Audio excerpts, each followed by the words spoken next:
Xin chào các bạn. Hôm nay tôi xin giới thiệu một chiếc quạt không cánh có chức năng phun sương Dyson Humidifier. Tôi sẽ để gần cho các bạn xem, bởi vì ở xa thì chúng ta hơi khó nhìn cái sương khi quạt đang phun.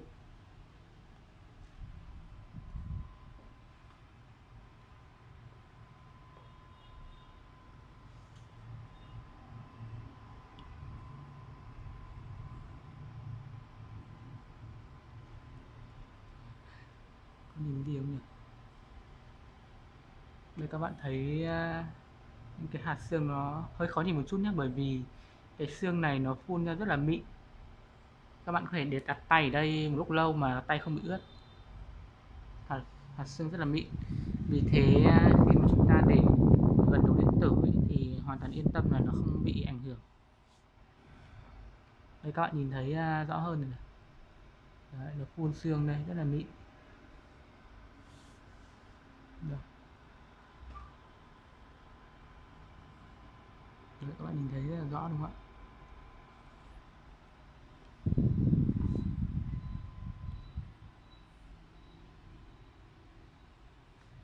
Quạt không cánh có trong phun sương này thì nó có thêm một cái bình đựng nước ở giữa.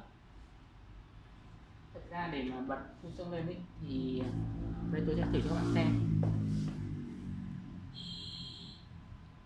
Khi chúng ta bật on lên mà bật chế độ phun sương thì quạt nó sẽ không phun sương ngay, và nó sẽ dùng cái tia UV làm sạch nước trong vòng 3 phút để đảm bảo là những cái hạt sương khi bay ra khỏi không khí, ra khỏi quạt thì nó sẽ sạch hoàn toàn, không có khuẩn, nấm mốc hoặc là những cái chất bẩn trong đó, đảm bảo sạch sẽ hoàn toàn.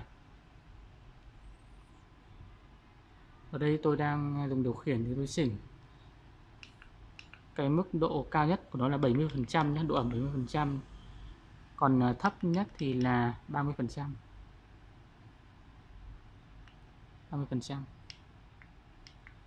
Để thấp thì các bạn để ý là xương nó ra rất là nhẹ, nhìn kỹ mới thấy được.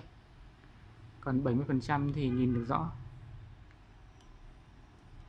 Cái phía trên, nút phía trên này là nút giọt nước vào gạch ngang là chế độ bật quạt không thôi. Bên cạnh này là sức gió từ 1 đến 10. Đây, ít nhất này.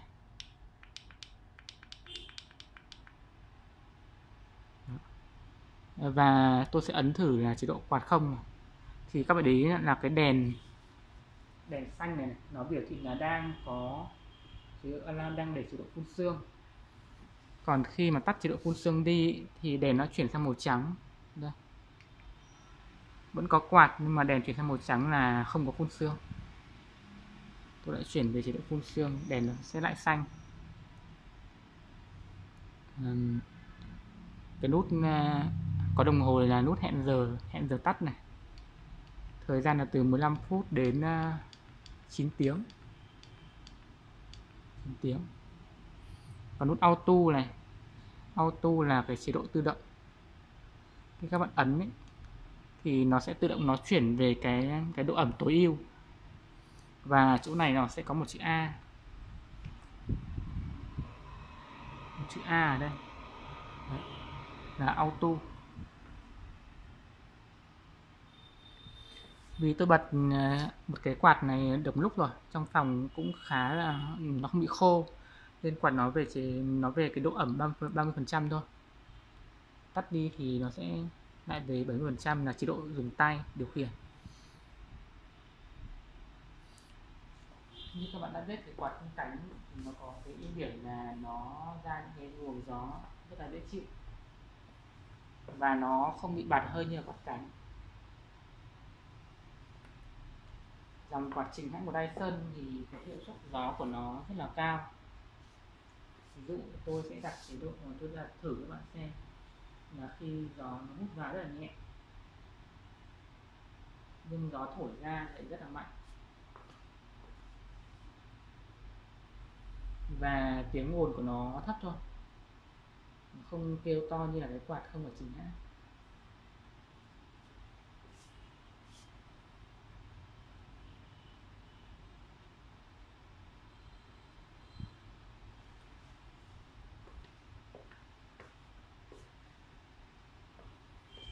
Dòng quạt không cánh có chức năng phun sương này ấy, thì nó có một cái nhược điểm là nó không có chế độ quay. Quạt mà nó không có phun sương ấy, thì nó sẽ quay góc 90 độ. Nhưng mà nó thiết kế có bình nước ở đây nên nó sẽ không quay. Vì thế để khắc phục nhược điểm này thì hãng nó thiết kế là cái cánh của nó, cái bầu cánh của nó ra nó rất là rộng và nó tỏa ra một góc rộng hơn cái quạt cánh thường, nên các bạn để trong phòng đảm bảo là gió nó vẫn thổi đều khắp phòng.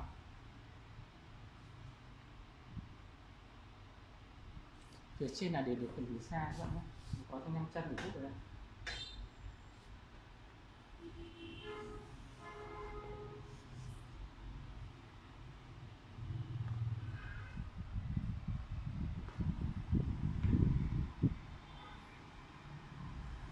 Cái quad này dùng rất là tiện khi các bạn để bật trong phòng có điều hòa, kết hợp giữa gió quạt nó thổi lưu thông không khí trong phòng và nó làm tăng độ ẩm, bởi vì phòng điều hòa thường hay bị khô và chúng ta hay bị khô da và có thể bị đau họng. Quạt này nó phun sương ra để cân bằng lại độ ẩm. Vì thế các bạn có thể để chế auto, tức là auto thì độ ẩm trong phòng nó luôn luôn được mức tối ưu, mình không phải chỉnh tay nhiều.